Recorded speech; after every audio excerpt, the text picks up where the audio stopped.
আজকের ক্লাসে নিউক্লিয়াস ও এর গঠন নিয়ে আলোচনা করার পাশাপাশি ক্রোমোজোম নিয়ে ডিটেলসে আলোচনা করব। ক্রোমাটিন, ক্রোমোজোম ও ক্রোমাটিডের মধ্যে যে কনফিউশনের জায়গাটা থাকে এই ক্লাস করার পর আর ইনশাল্লাহ থাকবে না। আসসালামু আলাইকুম, আমি মেহেদ হাসান অনিক, পড়াশোনা করছি armed forces medical college, Dhaka cantonment, তৃতীয় বর্ষে। So without any kind of delay let's jump into the topic. So আমাদের প্রথম আজকের টপিকটা হচ্ছে নিউক্লিয়াস। নিউক্লিয়াস। সো আমরা প্রথমেই জেনে নেই যে নিউক্লিয়াসের আসলে আমরা আমাদেরকে যদি ডেফিনেশন দিতে বলে তাহলে আমরা ডেফিনেশনটা কীভাবে দিব। আচ্ছা, প্রত্যেকটা কথা ইম্পর্টেন্ট। প্রথমেই যে জিনিসটা আমাদের জানতে হবে যে নিউক্লিয়াসের ডেফিনেশনটা আমরা জেনে নিই। হ্যাঁ, তাহলে দ্বিস্তরী পর্দা দিয়ে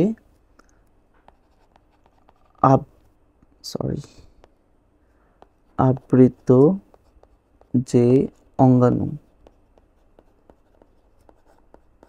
অঙ্গাণুটি ক্রোমোজোম। ওকে, ক্রোমোজোম ধারণ করে তাকেই কি বলবো আমরা? নিউক্লিয়াস বলবো। ওকে, এইটাই।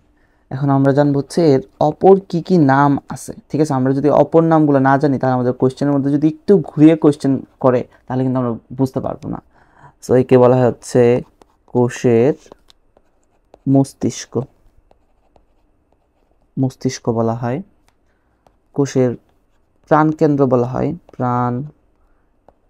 বলা হয়, অথবা নর্মাল ভাষায় কেন্দ্রিকাও কি বলা হয়।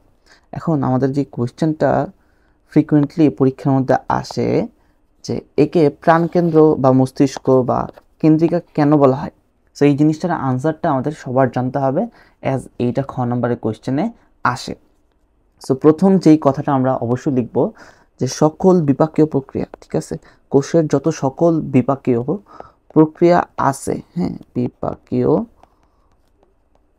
প্রক্রিয়া, এই সকল বিপাকীয় প্রক্রিয়া হচ্ছে নিয়ন্ত্রণ করবে হচ্ছে নিউক্লিয়াস, নিয়ন্ত্রণ করে।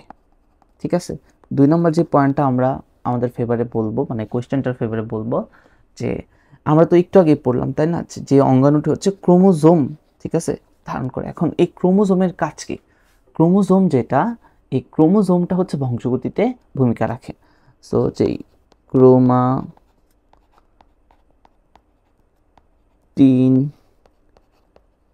জালিকা ধারণ করে যা বংশগতিতে ভূমিকা রাখে। ঠিক আছে, বংশগতিতে ভূমিকা রাখে। সো এই জিনিসটা, এই দুইটা কারণ যদি আমরা দেখায় বলতে পারি তাহলে আমরা একদম 2 পায়ে যাবো। ঠিক আছে, এখানে ক্রোমোজোম না বলে ডেফিনেশনে আমরা যদি ক্রোমাটিন জালিকা বলি তাহলে আরো সুন্দর হয়। ঠিক আছে, ক্রোমাটিন জালিকা উল্লেখ করবো। ঠিক আছে, ক্রোমাটিন জালিকা।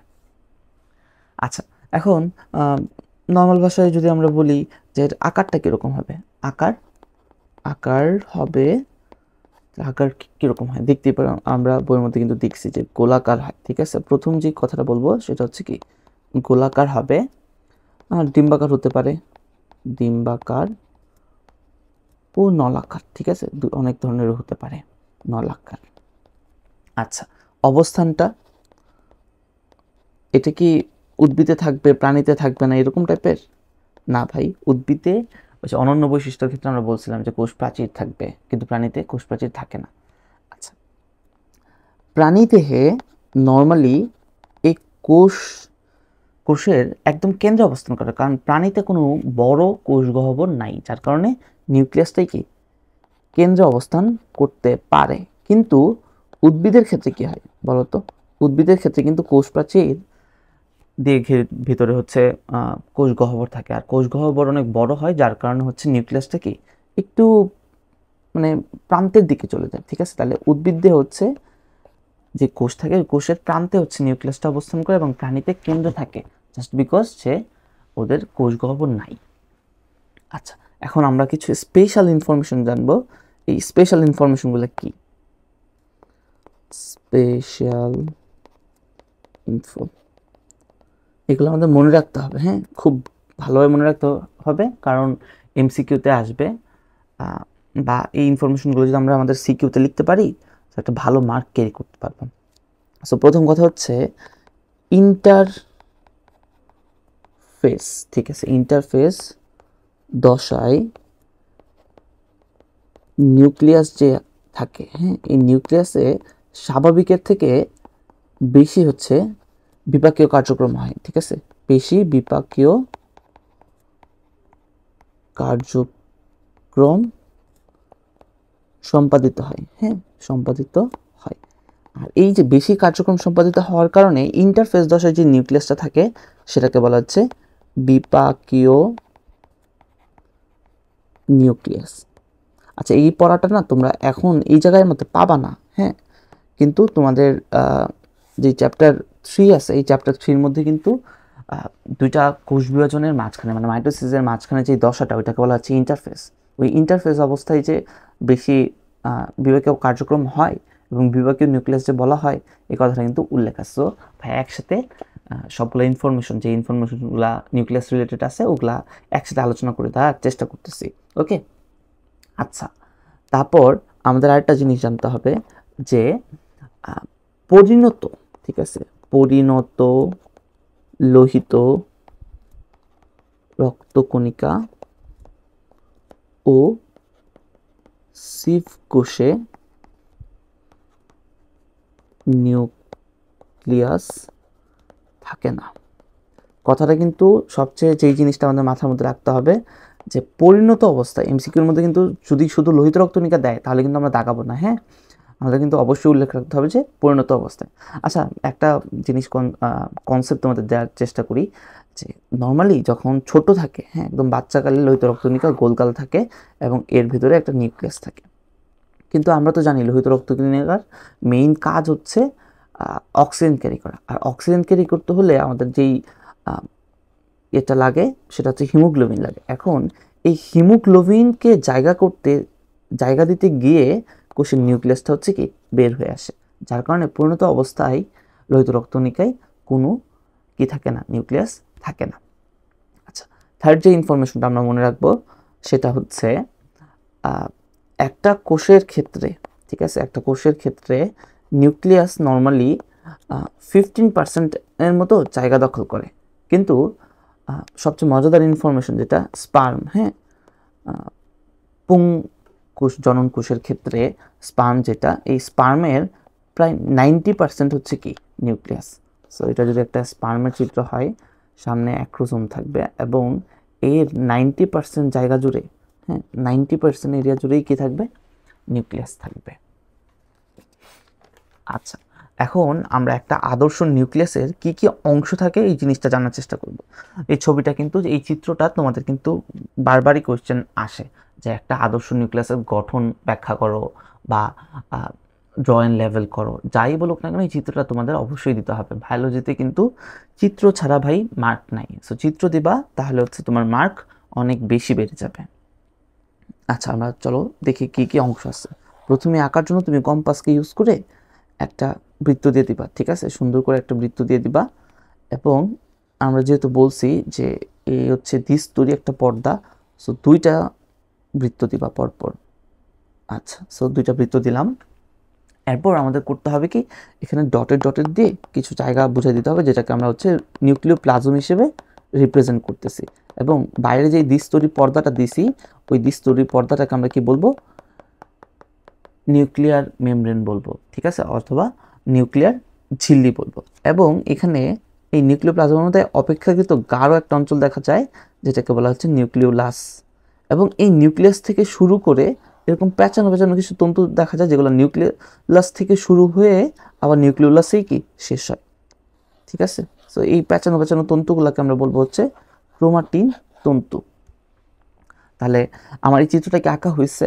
না, চিত্রটা আঁকা হয় নাই, কারণ হচ্ছে আমি নিউক্লিয়ার মেমব্রেনের মধ্যে নিউক্লিয়ার রন্ধ্র দিই নেই। সো আমরা হচ্ছে নিউক্লিয়ার রন্ধ্রটা দিয়ে দিব।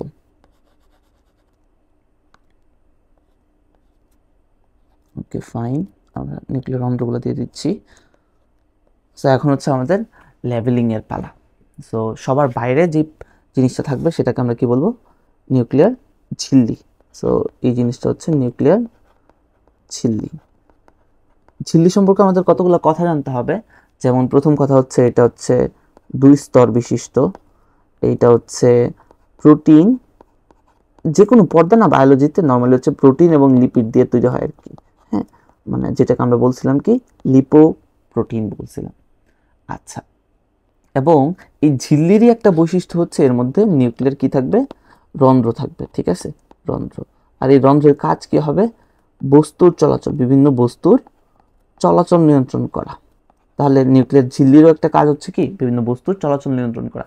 আর আরেকটা কাজ জানতে পারি কি, নর্মাল যে পর্দার কাজ, যে ওরা হচ্ছে বিভিন্ন জায়গা থেকে অন্যান্য যেই কোষীয় অঙ্গাণুগুলো আছে সাইটোপ্লাজম, ওগুলা থেকে হচ্ছে কি রাখে, পৃথক রাখে।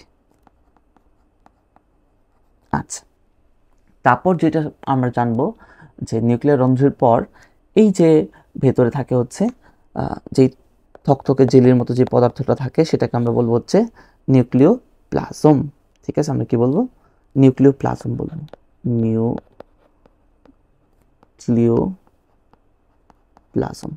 সো নিউক্লিওপ্লাজমকে আবার কেন্দ্রিকা রসও বলা হয়। ঠিক আছে, অপর নামগুলো একটু মনে রাখবো। এখানে কি কি থাকে, নিউক্লিক অ্যাসিড থাকে, তারপর হচ্ছে প্রোটিন থাকবে, তারপর এনজাইম থাকবে, তাছাড়া হচ্ছে খনিজ লবণ থাকে। ওকে, সো এই কম্পোনেন্টগুলো হচ্ছে আমরা কিসের মধ্যে পাবো বলো তো, এই কম্পোনেন্টগুলো হচ্ছে আমরা নিউক্লিওপ্লাজমের মধ্যে পাবো। আর এই নিউক্লিওপ্লাজমের অপর নাম কি, কেন্দ্রিকা রস। ঠিক আছে, কেন্দ্রিকা রস বলবো। ওকে, আর উপরেরটা তো নিউক্লিয়ার ঝিল্লি পড়লাম।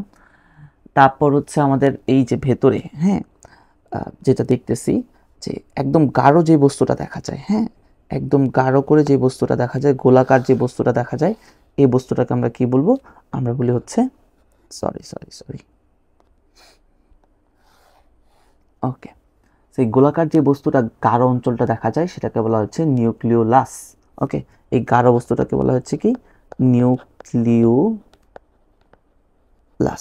এই নিউক্লিওলাস হচ্ছে অপর নাম হচ্ছে কেন্দ্রিকাণু। হ্যাঁ, কেন্দ্রিকাণু মানে কি, কেন্দ্রের যে অণুটা আর কি। আমরা তো নিউক্লিওলাসের আরেকটা নাম বা নিউক্লিয়াসের আরেকটা নাম জানছি, সেটা হচ্ছে কেন্দ্রিকা। ওই জায়গা থেকে কেন্দ্রিকাণু আসছে আর কি।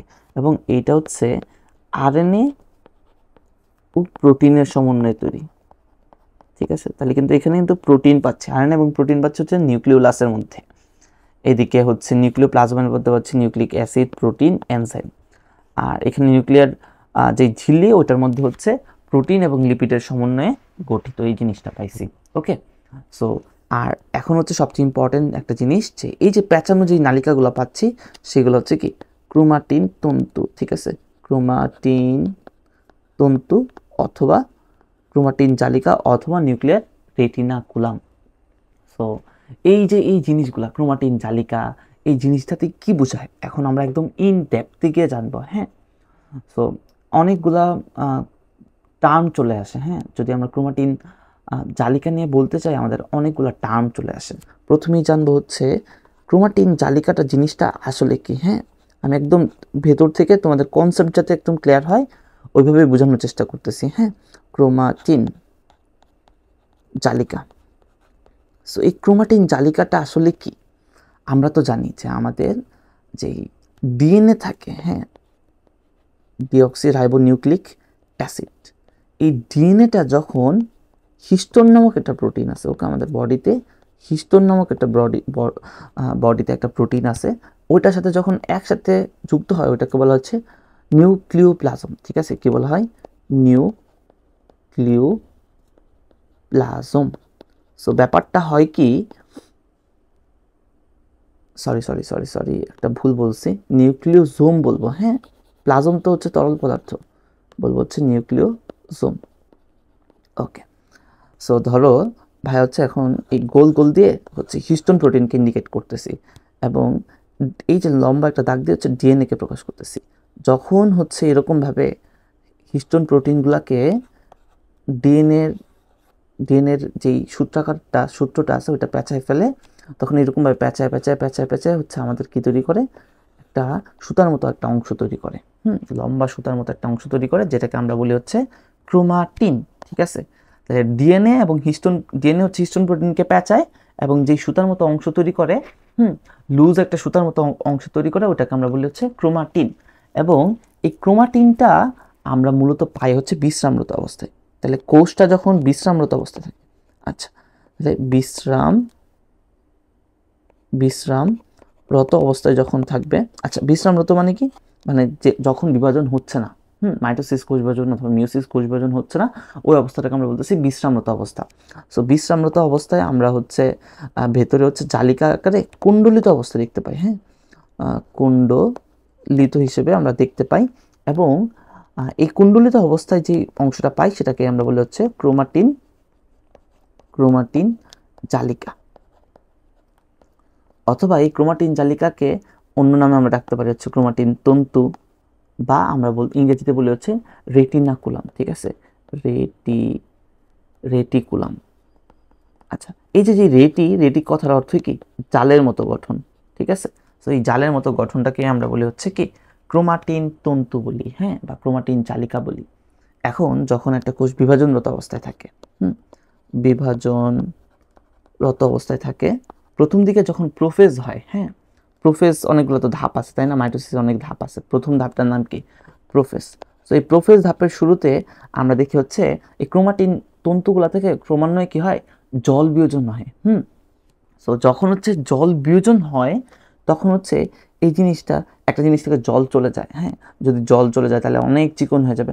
চিকন হয়ে যাওয়ার পরে এরকম অনেক চিকন হয়, চিকন হওয়ার কারণে ও হচ্ছে নিজের মধ্যেই কী হয়ে যায়, এরকম করে প্যাচ খাওয়া যায়। আমরা তো আমাদের ইয়ারফোনের তারের কথা জানি যে কি হয়, এটা অনেক চিকন হওয়ার কারণে যখনই রেখে দেবা দেখবা যে প্যাচ খাওয়া যায়। সো এরকমভাবে প্রোফেজ ধাপের শুরুতে ক্রোমাটিন তন্তুগুলা থেকে পানি চলে যায় এবং ওরা হচ্ছে অনেক বেশি মোটা ও খাটো হয়। এবং এই মোটা খাটোগুলোকে আমরা তখন বলি হচ্ছে ক্রোমোজোম। আচ্ছা, প্রোফেজের শেষে, প্রোফেজের শেষের দিকে একটা ক্রোমোজোমের এই যে সেন্ট্রোমিয়ার থাকে, সেন্ট্রোমিয়ার বাদে দুইটা বাহু থাকে। এই সেন্ট্রোমিয়ারটা বাদ দিয়ে বাহুর মাঝ বরাবর, ঠিক আছে, এই বাহুর মাঝ বরাবর হচ্ছে কি বিভক্তি ঘটে। ঠিক আছে, সো এই বাহুর যদি মাঝ বরাবর তুমি চিন্তা করো, এই মাঝ বরাবর হচ্ছে সমান দুইটা ভাগে ভাগ হয়ে যাবে। তখন আমরা একটা ক্রোমোজোমের, ঠিক আছে, একটা ক্রোমোজোমের দুইটা অংশ হিসেবে দেখতে পাই। এবং তখন প্রত্যেকটা অংশকে, আলাদা আলাদা খণ্ডকে, হাফ একটা অংশকে আমরা বলি হচ্ছে ক্রোমাটিড। তাহলে আমি যদি আরেকবার এই সেম জিনিসটা যদি আরেকবার বলি, তাহলে কি দাঁড়াচ্ছে, যে একটা কোষ যখন বিশ্রামরত অবস্থায় থাকে তখন হচ্ছে এই যে ডিএনএ, এটা দিয়ে ডিএনএ মিন করতেছে, এবং এইটা হচ্ছে এই যে গোলগুলো হচ্ছে কি হিস্টোন প্রোটিন। ডিএনএ যখন হিস্টোন প্রোটিনকে পেঁচায় ফেলে তখন হচ্ছে নিউক্লিওসোম তৈরি করে এবং এটা সুতার মতো কুণ্ডলিত অবস্থায় পাওয়া যায়, ওটাকে আমরা বলি হচ্ছে ক্রোমাটিন তন্তু। যখন হচ্ছে বিশ্রামরত অবস্থা থেকে বিভাজনরত অবস্থায় চলে আসে, প্রোফেজের শুরুতে এই যে ক্রোমাটিন তন্তুগুলো দেখে অনেক বেশি পানি চলে যায়। চিন্তা করো একটা জিনিস থেকে পানি চলে গেছে তাহলে কি হবে, অনেক চিকন হয়ে যাবে। চিকন হয়ে নিজের মধ্যে প্যাচ খেয়ে কি হয়ে যায়, মোটা এবং খাটো হয়। পানি চলে যাওয়ার কারণে প্রথম চিকন হবে এবং পরে নিজের মধ্যে প্যাচ খেয়ে মোটা ও খাটো হবে, যেটাকে আমরা বলি হচ্ছে ক্রোমোজোম। এখন এই একটা ক্রোমোজোমের কি কি অংশ থাকে আমরা একটু পরে আবার দেখব। বেসিকভাবে একটা সেন্ট্রোমিয়ার থাকে এবং দুইটা বাহু থাকে। এখন এই বাহুগুলাই আবার প্রোফেসের শেষের দিকে সেন্ট্রোমিয়ারটা বাদ দিয়ে লম্বালম্বি বিভক্ত হয়ে যাবে। যেই বিভক্ত হওয়ার পর প্রত্যেকটা অংশকে আমরা বলি কি, একটা হাফকে বলি হচ্ছে ক্রোমাটিড। আচ্ছা, এখন তাহলে আমরা ক্রোমোজোম সম্পর্কে আরেকটু ডিটেলসে জানার চেষ্টা করি। সো ক্রোমোজোম, ঠিক আছে, এই ক্রোমোজোম নিয়ে তোমাদের চ্যাপ্টার 12-এ কিন্তু পড়া আছে। তাছাড়া হচ্ছে চ্যাপ্টার 3-তে হচ্ছে অ্যানাফেজ ধাপে ভিএলজে যে আকার হয়, এই আকারটা আছে। তো আমি একসাথে সবগুলা তোমাদেরকে পড়াই দিচ্ছি যাতে তোমরা রিলেট করে পড়তে পারো আর কি। অন্য জায়গায় আছে, পরবর্তীতে পাবা, হয়তো বা দ্বিতীয় চ্যাপ্টারে পাবা না, কিন্তু এই জিনিসটা অবশ্যই তোমার বইয়ের মধ্যে কি আছে। তো চলো পড়তে থাকি। সো ক্রোম, দেখো তো তোমরা তো অবশ্যই ভাই এখন নতুন যুগ, সো তোমরা তো ক্রোমের লোগো দেখছো। ক্রোমের লোগোর মধ্যে অনেক রং আছে না, এই ক্রোম, এই ক্রোম কথাটার অর্থ হচ্ছে কি রং, ঠিক আছে। এবং সোম, এই সোম কথাটার অর্থ হচ্ছে বডি। তাহলে যেই বডি হচ্ছে কি করবে, রং ধারণ করবে। এখন কি রং ধারণ করবে, এই রংটার নাম হচ্ছে ফুলজিন রং। তাহলে যেই বডিটা ফুলজিন রং ধারণ করতে পারে সেটাকেই বলা হচ্ছে কি, ক্রোমোজোম। তাহলে যেই বডিটা ফুলজিন রং ধারণ করতে পারে সেটাকেই বলা হচ্ছে কি, ক্রোমোজোম। এখন একটা ক্রোমোজোমের কতগুলা অংশ থাকে, ঠিক আছে? এখন আমরা অংশগুলো সম্পর্কে জানি। প্রথমেই একটা ক্রোমোজোমের হচ্ছে সেন্ট্রোমিয়ার, আমরা এখানেই সেন্ট্রোমিয়ার ছাড়াও এর হচ্ছে আমরা দেখবো হচ্ছে দুইটা বাহু থাকে, দুইটা বাহু থাকে এবং অন্যান্য অংশগুলোও কি থাকে। সো সেন্ট্রোমিয়ারটা যেই জায়গায় থাকে ওই জায়গার মধ্যে একটা গাঢ় একটা কুঞ্চন দেখা যায়, যেটাকে বলা হচ্ছে মুখ্য কুঞ্চন। তাহলে এখানে কি থাকবে, সেন্ট্রোমিয়ার। এবং সেন্ট্রোমিয়ার দিয়ে যেই অংশগুলো যুক্ত থাকে সেগুলোকে আমরা প্রত্যেকটাকে কি বলি, বাহু বলি। তাহলে একটা ক্রোমোজোমের কয়টা বাহু হলো, দুইটা বাহু হলো। তারপর দেখো, তাহলে সেন্ট্রোমিয়ার থাকার কারণে এই জায়গার মধ্যে একটা কুঞ্চন তৈরি হয়, যেটাকে আমরা বলেছি কি, মুখ্য কুঞ্চন। ঠিক আছে, মুখ্য কুঞ্চন। এবং দেখো এই জায়গার মধ্যে আরেকটা সংকুচিত অংশ রয়েছে, যেটাকে বলা হচ্ছে গৌণ কুঞ্চন। গৌণ কুঞ্চন। এই গৌণ কুঞ্চনের পর একটা অংশ আলাদাভাবে একটু আইডেন্টিফাই করে আমি দেখাতে চাই। এই যে ধরো যে লাল কালি দিয়ে দেখাই তোমাদেরকে, এই যে এই জায়গাটা, এই জায়গাটাকে হচ্ছে আমি বলি হচ্ছে সেট, SAT, অথবা স্যাটেলাইট। ঠিক আছে, ওই যে আমরা একটু আগে দেখছিলাম না যে একটা নিউক্লিয়াসের ভেতরে হচ্ছে নিউক্লিওলাস থাকে, এই নিউক্লিওলাস থেকে হচ্ছে শুরু করতেছিলাম এবং শেষ করতেছিলাম। অ্যাকচুয়ালি এই যে সেটগুলা ছিল, সেটগুলা মিলিয়ে হচ্ছে আমাদের কি, এই নিউক্লিওলাসটা তৈরি করছে। এই কারণে শুরু করতাম এখানে, শেষ করতাম কি এখানেই। আচ্ছা, একটা ক্রোমোজোমের একটা নির্দিষ্ট অংশ, ঠিক আছে, একটা নির্দিষ্ট অংশ, বা ডিএনএ একটা নির্দিষ্ট অংশ, এই নির্দিষ্ট একটা অংশ নির্দিষ্ট একটা বৈশিষ্ট্য ধারণা মানে প্রকাশের জন্য দায়ী। তো এই নির্দিষ্ট অংশটাকে বলা হচ্ছে জিন। এবং জিন যেই জায়গায় অবস্থান করে ওই জায়গাটার নাম হচ্ছে লোকাস। তাহলে নির্দিষ্ট বৈশিষ্ট্যর জন্য দায়ী অংশটাকে বলা হয় জিন, এবং জিন যেই জায়গায় অবস্থান করতেছে ওইটাকে বলা হচ্ছে লোকাস। আচ্ছা, মানুষের ক্ষেত্রে আমরা দেখি যে আমাদের হচ্ছে 46 জোড়া ক্রোমোজোম থাকে। ওকে, সরি, 23 জোড়া ক্রোমোজোম থাকে, 23 জোড়া এবং 46টা। ঠিক আছে, 46টা ক্রোমোজোম থাকে, 23 জোড়া বা 46টা ক্রোমোজোম থাকে। এখন যখনই আমরা দেখব, এই ছবিটা আমরা পরে এক্সপ্লেন করব। আমি একটু পরের পেজগুলোতে যাই একটু। তাহলে আমরা বলতেছিলাম যে আমাদের হচ্ছে 46টা ক্রোমোজোম থাকে, অথবা 23 পেয়ার হচ্ছে কি ক্রোমোজোম থাকে। এখন 46টা ক্রোমোজোম থাকে। নর্মালি ক্রোমোজোমগুলো হচ্ছে জোড়ায় জোড়ায় থাকে, মানে যাদের মধ্যে দেখতে একই রকম তারা হচ্ছে একই জোড়ায় জোড়ায় থাকে। তো যখন জোড়ায় জোড়ায় থাকে এই জিনিসটাকে বলা হচ্ছে ডিপ্লয়েড। ওকে, ডিপ্লয়েড, জোড়ায় জোড়ায় থাকা মানে কি, ডিপ্লয়েড বা টু সেট, মানে একসাথে থাকে। তো two set of chromosome is called diploid. যখন হচ্ছে এই ডিপ্লয়েড অবস্থা থেকে যখন সিঙ্গেল হয়ে যাবে, একটা করে থাকবে, তখন আমরা তাকে বলি হচ্ছে হ্যাপ্লয়েড। তাহলে একটা টার্মগুলো হচ্ছে ডিপ্লয়েড আর একটা হচ্ছে হ্যাপ্লয়েড। সো যখন হচ্ছে হ্যাপ্লয়েড হয়, হ্যাপ্লয়েডকে আমরা হচ্ছে এন দিয়ে প্রকাশ করি এবং ডিপ্লয়েডকে হচ্ছে টোয়াইস এন দিয়ে প্রকাশ করি। তার মানে বুঝতেই পারতেছো যে ডিপ্লয়েড মানে হচ্ছে টোয়াইস এন, যেখানে হচ্ছে দুইটা ক্রোমোজোম একসাথে থাকবে, যেই ক্রোমোজোমগুলো দেখতে একই রকম, কাজ একই রকম, একই বৈশিষ্ট্য নির্ধারণ করে, সেগুলো হচ্ছে একসাথে থাকে, এটাকে বলা হচ্ছে ডিপ্লয়েড। আর এক প্রস্থ বা একটা করে যদি থাকে সেটাকে বলা হচ্ছে হ্যাপ্লয়েড। সো আমাদের যদি আমরা বলি ডিপ্লয়েড নাম্বার, তখন হচ্ছে আমাদের 46 ক্রোমোজোম থাকবে একসাথে, মানে জোড়ায় জোড়ায় করে। এবং যদি হ্যাপ্লয়েড বলি তখন থাকবে হচ্ছে 23। ওকে, ফাইন। এখন হচ্ছে আমি আরেকবার তোমাদেরকে একটু ইয়ের ব্যাপারটা, ডিএনএর যে ব্যাপারটা, এই ডিএনএর ব্যাপারটা একটু তোমাদেরকে বলে দিই এই উপরের চিত্র থেকে। সো প্রথমেই আমি একটা পয়েন্টার নিয়ে নিই। সো দেখো, এই হচ্ছে আমাদের একটা নিউক্লিয়াস। এই নিউক্লিয়াসের দেখো বাইরের দিকে হচ্ছে নিউক্লিয়ার মেমব্রেন আছে। ওকে, এবং নিউক্লিয়ার মেমব্রেনের মধ্যে এই যে নিউক্লিয়ার রন্ধ্রগুলোও কি আছে, এবং ভেতরে একটা গাঢ় অঞ্চল দেখা যাচ্ছে, যেটাকে আমরা বলবো হচ্ছে নিউক্লিওলাস। এবং ভেতরে যে তরল পদার্থ নিউক্লিওপ্লাজম, এই নিউক্লিওপ্লাজমগুলো হচ্ছে আমাদের এই যে নিউক্লিওলাস এবং ক্রোমাটিন তন্তুকে কি ধারণ করে রাখতেছে। এবং এই যে জালের মতো যেই ছড়ানো ছিটানো অংশগুলো, এগুলো হচ্ছে কি ক্রোমাটিন তন্তু। এই ক্রোমাটিন তন্তুর মধ্যে যদি আমরা ফোকাস করি তাহলে দেখো এই যে দেখো হিস্টোন প্রোটিনগুলো কিন্তু দেখাচ্ছে, এই যে হিস্টোন প্রোটিন একদম পুঁতির মালার মতো যে অংশটা, এটা হচ্ছে কি হিস্টোন প্রোটিন। এবং এই যে দেখো ডাবল হেলিক্স মডেল ডিএনএ, তাহলে এই পুরাটা হচ্ছে কি ডাবল হেলিক্স ডিএনএ। এই ডিএনএ যখন হিস্টোন প্রোটিনকে যে দেখো প্যাঁচাইছে, তখন হয়ে গেছে কি নিউক্লিওজোম। এবং এরকম অনেকগুলো নিউক্লিওজোম একসাথে হয়ে আমাদের তৈরি করছে হচ্ছে ক্রোমাটিন তন্তু। এবং এই ক্রোমাটিন তন্তু থেকে যখন হচ্ছে জল বিয়োজন হবে, তখন হচ্ছে চিকন হয়ে যাবে, তারপর নিজের মধ্যে প্যাচ খেয়ে ক্রোমোজোম তৈরি করবে।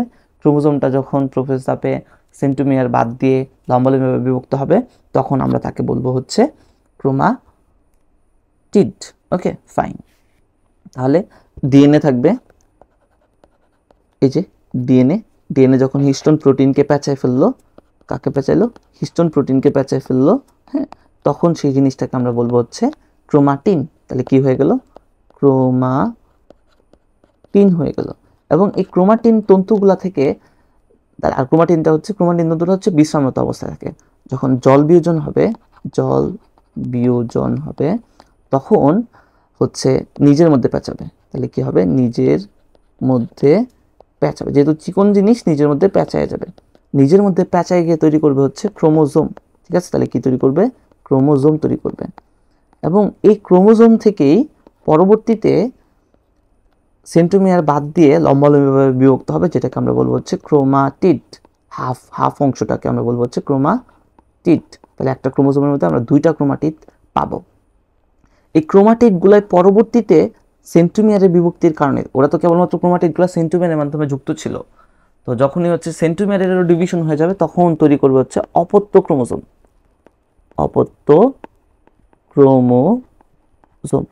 এবং এই অপত্য ক্রোমোজোমগুলো কিন্তু হচ্ছে অ্যানাফেজ ধাপে তৈরি হয়।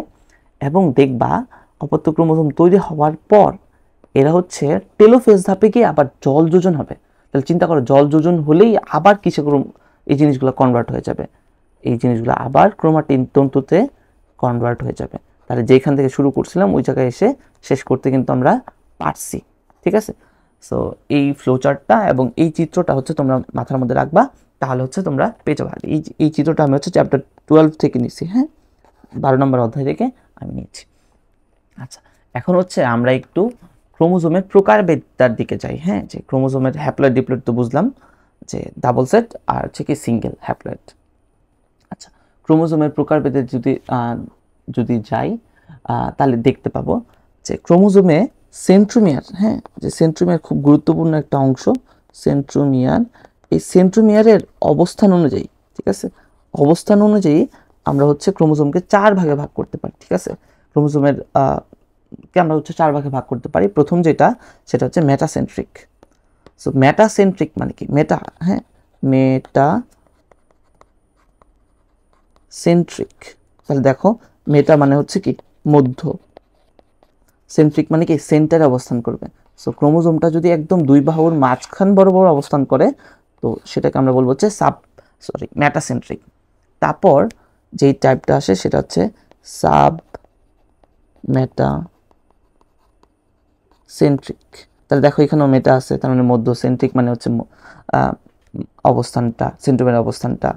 এবং সাব কথাটা আছে, তার মানে একদম মাঝখানে না থাকলেও কাছাকাছি মাঝে থাকবে। হ্যাঁ, সো একটু ডিফারেন্স থাকবে, যেমন এই বাহুটা একটু ছোট, এটা হচ্ছে একটু বড়, একদম মাঝামাঝি নেই কিন্তু মোটামুটি মাঝামাঝি আছে, এটাকে আমরা বলবো সাব মেটাসেন্ট্রিক।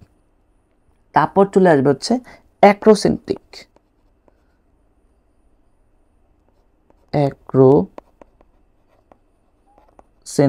ঠিক আছে, অ্যাক্রোসেন্ট্রিকের ক্ষেত্রে কি হবে? এটা ক্রোমোজোমের আকারটা হয়ে যাবে যে আকৃতির। ঠিক আছে, সো এই ক্ষেত্রে হচ্ছে বাহুটা, একটা বাহু খুবই ছোট হবে এবং অন্য বাহুটা মোটামুটি ভালো বড় হবে। এবং সবশেষে আসবে হচ্ছে টেলোসেন্ট্রিক। ঠিক আছে, টেলোসেন্ট্রিক মানে কি টেইলের দিকে থাকবে। সো এটা যদি হয় সেন্ট্রোমিয়ার, একটু খালি থাকবে এবং পুরোটা এরকম, তাহলে আই শেপ হয়ে গেল না? তাহলে টেলোসেন্ট্রিকের ক্ষেত্রে শেপটা হবে কি ইংরেজি বর্ণ আয়ের মতো। এই জিনিসগুলো হচ্ছে আমরা অ্যানাফেজ ধাপে দেখতে পাবো। এই অ্যাক্রোসেন্ট্রিকটা দেখো অনেকটাই কি জে এর মতো না, এটাও আমরা অ্যানাফেজ ধাপে দেখতে পারবো। সাবমেটাসেন্ট্রিকটা হচ্ছে এল শেপ, একটা বাহু ছোট একটা একটু বড় থাকে, এবং এটা হচ্ছে ভি শেপ, উল্টানো ভি এর মতো। সো কোনটা কোন শেপ হলে কাকে কি নামে রাখতেছি সেন্ট্রোমিয়ারের অবস্থানের উপর ভিত্তি করে সেটা আমাদের মাথার মধ্যে রাখতে হবে। এমসিকিউর জন্য এগুলো অনেক বেশি ইম্পর্টেন্ট। Okay fine. এখন হচ্ছে আমরা দেখব হচ্ছে আরেকটা টাইপ আমরা পড়ব, সেটা হচ্ছে দেহের যে গঠন, দেহ গঠন ও লিঙ্গ নির্ধারণের উপর বেস করে, দেহের গঠন এবং লিঙ্গ নির্ধারণের উপর বেস করে আমরা হচ্ছে দুইটা ভাগে ভাগ করি। ঠিক আছে, দুইটা ভাগ কি কি? একটাকে আমরা বলি হচ্ছে অটোজোম, ঠিক আছে, আর আরেকটার নাম হচ্ছে সেক্স ক্রোমোজোম। আমরা তো দেখছি যে আমাদের টোটাল ক্রোমোজোমের নাম্বার হচ্ছে 46 অথবা 23 পেয়ার। এই 23 পেয়ারের মধ্যে 22 পেয়ার হচ্ছে অটোজোম আর 1 পেয়ার হচ্ছে সেক্স ক্রোমোজোম। ঠিক আছে, তো এই 1 পেয়ার হচ্ছে কি আমাদের বংশগতিতে ভূমিকা রাখবে, যার কারণে এগুলোকে বলা হচ্ছে সেক্স ক্রোমোজোম। আচ্ছা, সেক্স ক্রোমোজোম আবার দুই ধরনের হয়, মেলের ক্ষেত্রে একরকম হবে এবং ফিমেলের ক্ষেত্রে একরকম হবে। ফিমেলের ক্ষেত্রে দুইটাই হচ্ছে এক্স এক্স ক্রোমোজোম, ঠিক আছে, একই রকমের। মেলের ক্ষেত্রে দুইটা একটু ব্যতিক্রম হয়, একটা এক্স এবং অন্যটা হচ্ছে ওয়াই। এবং এই যে যেই সেক্স ক্রোমোজোমগুলো আছে, এই সেক্স ক্রোমোজোমের মধ্যে যদি কোনো প্রবলেম বা অ্যাবনর্মালিটি থাকে তখনই আমরা দেখতে পাই হচ্ছে সেক্স লিঙ্কড ডিসঅর্ডার। ঠিক আছে, সো এই ক্রোমোজোমগুলো আমাদের প্রবলেম হলে সেক্স লিঙ্ক ডিসঅর্ডার হয়, লাইক থ্যালাসেমিয়া বা এই যে জিনিসগুলো আছে ওগুলো হয়। আচ্ছা, আমরা একটা অংশ আরেকটু দেখে নেব ওই চ্যাপ্টার 12-এরই, যে ক্রোমোজোমের সংখ্যা কত হতে পারে। নর্মালি প্রজাতিভেদে সংখ্যাটা হচ্ছে 2 থেকে 1600 পর্যন্ত কি হইতে পারে।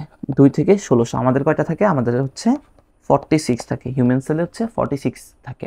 আচ্ছা, এটা লেন্থ কত? ক্রোমোজোমের লেন্থ, নর্মালি ক্রোমোজোমের লেন্থ হচ্ছে 3.5 থেকে 30 মাইক্রন। ঠিক আছে, 30 মাইক্রন হয়ে থাকে। এবং উইথ কত, মানে প্রস্থ কত? প্রস্থ হচ্ছে 0.2 থেকে 2 মাইক্রন। এখন ভাই তোমরা আবার আমাকে বলবা যে ভাই মাইক্রন মানে কি? 1 মাইক্রন সমান হচ্ছে 1000 মিলিমিটারের 1 ভাগকে বলা হচ্ছে কি 1 মাইক্রন। আচ্ছা, আমরা তো এখন সব কিছুই জানলাম, সো আমাদের এখন হচ্ছে ক্রোমোজোমের কাজ সম্পর্কে জানতে হবে। হ্যাঁ, এই কাজটা তোমাদের রিটেনের জন্য ইম্পর্টেন্ট। সো আমরা যদি কাজটা পড়ে ফেলতে পারি তাহলেই হয়ে যাবে। সো প্রথম কাজ আমরা তো দেখছি যে একটু আগেই দেখলাম যে নির্দিষ্ট একটা অংশ থাকে, যেই অংশটাকে বলা হচ্ছে কি ডিএনএ। হ্যাঁ, সো ডিএনএ ধারণ করে, ডিএনএ বা হচ্ছে কি ডিএনএ একটা নির্দিষ্ট অংশ যেটা হচ্ছে একটা নির্দিষ্ট বৈশিষ্ট্যের জন্য দায়ী, সেটা হচ্ছে জিন। ডিএনএ বা জিন ধারণ করে। আচ্ছা, 2 নম্বর পয়েন্ট কি হতে পারে? যেহেতু ডিএনএ অথবা জিন ধারণ করতেছে, জিন তো বৈশিষ্ট্য ধারণ করে। সো ধরো যে আমাদের চোখের রং, চুলের প্রকৃতি, চুলটা কেমন হবে, কার্লি হবে নাকি কি হবে, তারপর ধরো যে চামড়ার গঠন সহ যাবতীয় জিনিসপাতি হচ্ছে ও নির্ধারণ করে, যার কারণে ওকে বলা হচ্ছে, ক্রোমোজোমকে বলা হচ্ছে বংশগতির ভৌত ভিত্তি। ঠিক আছে, বংশগতির ভৌত ভিত্তি বলা হয় ক্রোমোজোমকে। তাছাড়া হচ্ছে এই ক্রোমোজোমই হচ্ছে বংশগতির প্রধান উপাদান, বংশগতির প্রধান উপাদান। সো তোমাদের পরীক্ষায় যদি আসে যে বংশগতির প্রধান উপাদানের নাম কি, আমরা দেখাবো হচ্ছে ক্রোমোজোম, বংশগতির ভৌত ভিত্তি ক্রোমোজোম। এই দুইটা জিনিস একটু মাথার মধ্যে রাখবো। তাছাড়া ওরা হচ্ছে কোষ বিভাজনে হেল্প করতে পারে, এই যে দেখছি ভিএল যে আকার ধারণ করে, সো কোষ বিভাজনে হেল্প করবে। ঠিক আছে, সো কোষ বিভাজনে হেল্প করবে।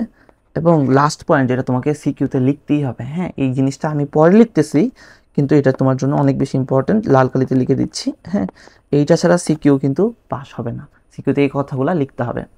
আমরা লিখবো হচ্ছে বংশগতির ধারক ও বাহক হিসেবে কাজ করে। ঠিক আছে। এবং এই বংশ পরম্পরায়